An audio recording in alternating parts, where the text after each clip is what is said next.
parlays right into what Mark Brown taught me when I used, as I said, the stories I was already telling to improve them for my keynote speech for my district and my region. When it came time for the championship, is the first time I started from scratch.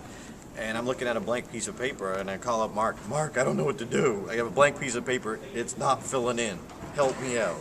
So he gave me the question. He said, well, pick a child from your life. And I don't have any children, so I picked my eldest nephew, because he was the oldest one at the time to really understand, Michael. And he said, put him in the 4th row.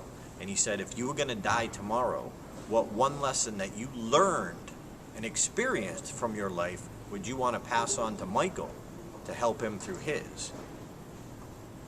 It cuts through all the fluff right away. It gets right down to it. And people ask, how do we give the same speech over and over again? Because when you go that deep, it's inside you, and it's not about, you know, some message that doesn't matter to you. Right, right. And I just kept putting him in the 4th row every time I gave it. And I gave it for him, so my intent was on track. Yeah. And it wasn't about the trophy.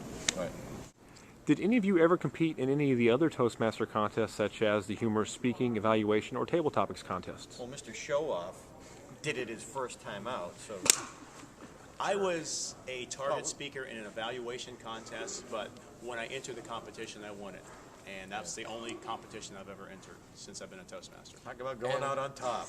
And I now hate you. But you know what? I didn't appreciate what I had until my 2nd year out there, seeing what other people had gone through, and then having, you know, being your friend for 3 years. And, you know, I was, you know, I painted with you. I didn't paint as much as you did, but I was there with you. And I said to myself, you know what, I was very fortunate. I mean, God had truly blessed me. And I didn't appreciate it until I saw what you had gone through. Well, thank you.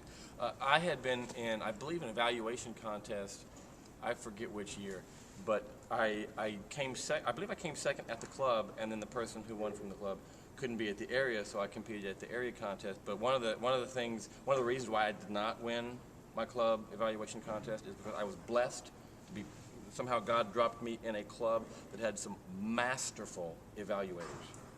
And I don't care that I didn't win the evaluation contest, because their evaluations helped me grow so much in the other contests. I was in the humorous speech contest in 2000, and I won my district, and their help was strong there. And in my international speech contest experience, their help was strong there too. So if you want to be in the speech contest, love and appreciate your evaluators, the ones who bring the best out of you. I had competed before in 97 or 98 in the humorous speech contest, and I was coming from the comedy world, so, you know, I should have won. And I remember it was at the division level.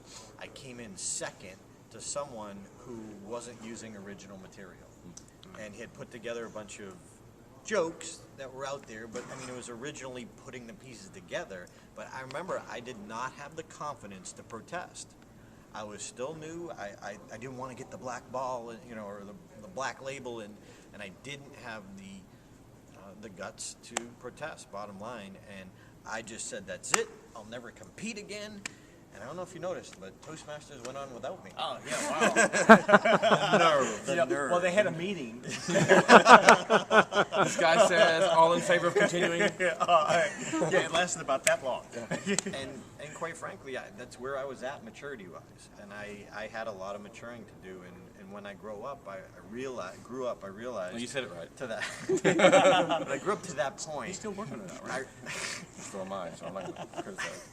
I realized that the contest is not about the winning and what's fair. It's truly about the growth. And I think this is a great place to wrap it up.